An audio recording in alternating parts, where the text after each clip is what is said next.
Evangeli de Marc, capítol 6, versets del 7 al 13.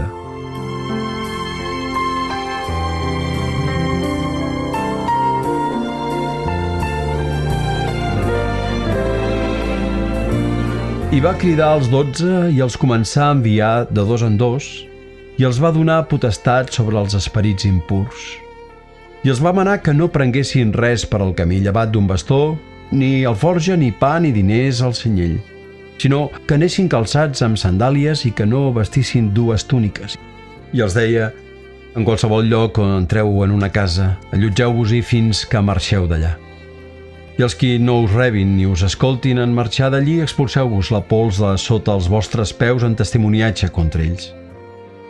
En veritat us dic, serà més suportable en el dia del judici per a Sodoma i Gomorra que no pas per a aquella ciutat.